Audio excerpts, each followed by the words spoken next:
Kawaki était un enfant qui a travaillé sans relâche pour subvenir aux besoins de son père, mais ce dernier a toujours été ingrat avec lui et il le maltraitait sans arrêt, se trouvant parfois seul et affamé alors que son père se goinfrait à côté. Il n'avait pas de mère pour veiller sur lui et il a commencé à sombrer petit à petit dans le désespoir. Et si vous pensez que son enfance était un enfer, ce n'est rien par rapport à ce qui va suivre. La première personne qu'il avait appréciée car il s'était montré gentil avec lui était en fait une personne qui voulait le vendre. Et quand Jigen est arrivé dans sa vie, c'était pire. Déjà, son père n'a pas hésité une seconde à donner son propre fils à un inconnu pour de l'argent. Et quand il a eu la malchance de penser que Jigen allait être son père adoptif qui prendra soin de lui, il se trompait totalement car lui aussi il voulait se servir de lui, faisant de Kawaki le réceptacle du redouté Ishiki Otsutsuki. Il a ensuite passé de longues années au sein de l'organisation connue sous le nom de Kara, où tout son corps a été modifié par des outils scientifiques ninja. Et il passait toutes ses journées à s'entraîner avec Jigen, qui le frappait sans arrêt dès que Kawaki le contrariait. Mais plus tard et ayant grandi, Kawaki va tomber par chance sur l'Hokage et le plus grand shinobi de l'histoire, Naruto Uzumaki. Et là tout va basculer dans la vie et dans la vision de Kawaki. Il trouva enfin une personne qui ne le voit pas comme un outil, mais comme une personne dotée de sentiments. Et Naruto comprendra très bien sa souffrance, car il a vécu la même chose étant petit, n'ayant pas de parents qui le chérissent et étant rejeté de tous. Il a su parler avec Kawaki et il a décidé de le prendre sous son aile, faisant de lui son fils adoptif. Il lui dira qu'il peut rester autant qu'il veut dans le village de Konoha, car il fait maintenant partie de cette grande famille. Et comme l'a dit Shikamaru, Kawaki est maintenant un habitant de Konoha. Et même Boruto le considère comme un shinobi, et c'est pour ça qu'il lui a prêté son bandeau frontal. Mais même après tout ça, Kawaki ne peut toujours pas avoir une vie paisible, car il y a plusieurs menaces qui veulent s'en prendre à Naruto,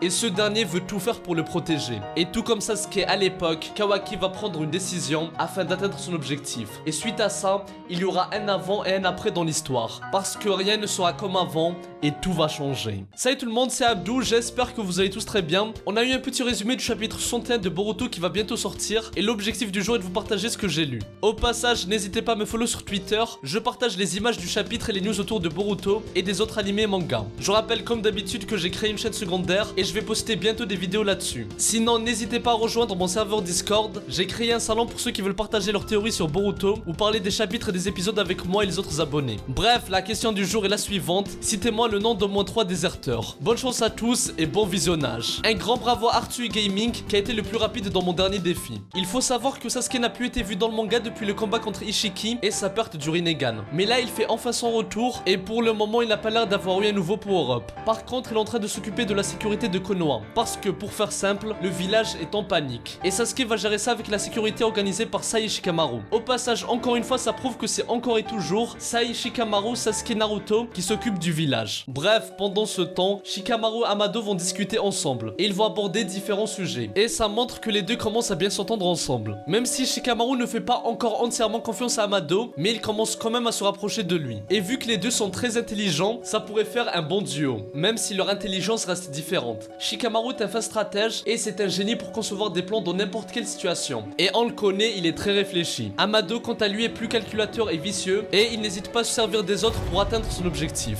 Un peu comme le grand Light Yagami de Death Note. Au passage, un des meilleurs personnages toute œuvre confondue. Bref, on revient sur l'essentiel. Amado et Shikamaru vont aborder quelque chose de très intéressant. Amado va dire que l'amour de Kawaki pour Naruto commence à être abusif, allant même au-delà du complexe paternel, car ça peut aller jusqu'à la folie. Et Shikamaru dira que c'est similaire à l'adoration de Code pour les Otsutsuki. Et là les amis, c'est très intéressant, parce que là ce qu'on nous dit, c'est que Kawaki aime tellement Naruto qu'il va tomber dans la folie. C'est-à-dire qu'il va tout faire pour le protéger, qu'importe les conséquences que ça pourrait avoir. Un peu comme Sasuke à l'époque quand il voulait à tout prix se venger d'Itachi. Il n'avait pas hésité à quitter le village, abandonnant l'équipe 7 qu'il considérait comme sa nouvelle famille. Et tout ça pour rejoindre Orochimaru et acquérir une nouvelle puissance. Et là ça donne l'impression que Kawaki va commettre les mêmes erreurs, mais j'y reviendrai plus tard. On passe à la suite avec Shikadai et Inojin qui vont discuter avec Boruto et Kawaki, et ces derniers vont mentionner le système de sécurité de Konoha, en disant que ça serait impossible d'échapper à la surveillance. Et Inojin connaît très bien ce système, car il fait partie du clan Yamanaka, et sa mère Ino est en charge de l'équipe de détection. Et Inojin avait même participé à une mission de surveillance avec l'équipe sensorielle, donc il connaît assez bien le système. Et ils vont dire que le seul moyen d'y échapper est d'effacer son propre chakra, ce qui est impossible pour les shinobi. Et bizarrement quand Kawaki va entendre ça, il va se mettre à réfléchir comme s'il prévoyait de faire quelque chose, et il a l'air d'avoir eu une idée suite à cette déclaration. Plus tard dans la soirée, on voit Kawaki dans la maison de Uzumaki et il va trouver une excuse pour s'éclipser. Et là les amis, c'est fini, Kawaki a pris la décision de quitter le village. Et pour échapper à la sécurité, il effacera son propre chakra. Et du coup le système sera inefficace sur lui et personne ne va remarquer son évasion. Mis à part deux personnes, Eida et Boruto, qui vont comprendre que Kawaki a quitté le village. Et du côté de Kara, Code va être prévenu et il va se lancer à sa poursuite. Il demandera à Eida comment ça se fait fait que Kawaki ait pu effacer son propre chakra et elle lui répondra qu'étant l'ancien réceptacle d'Ishiki, Kawaki est devenu un Otsutsuki, donc il est actuellement capable d'utiliser leurs compétences. Code sera intrigué par les actions de Kawaki, mais il va saisir cette opportunité pour aller à sa rencontre afin de découvrir ses intentions. Car là les amis, ça rigole pas, Kawaki a bel et bien quitté Konoha et il se dirige quelque part, mais on ne sait pas encore où il veut aller et quel est son plan. En tout cas, la poursuite de Kawaki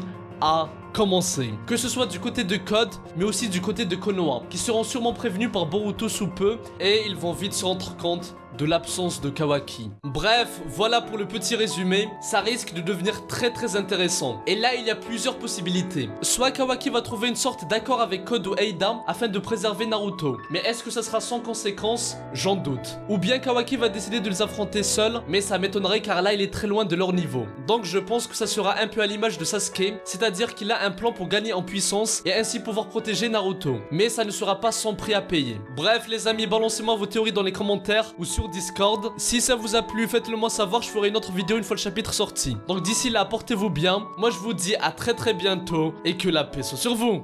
Eru, Psy, Kankuro.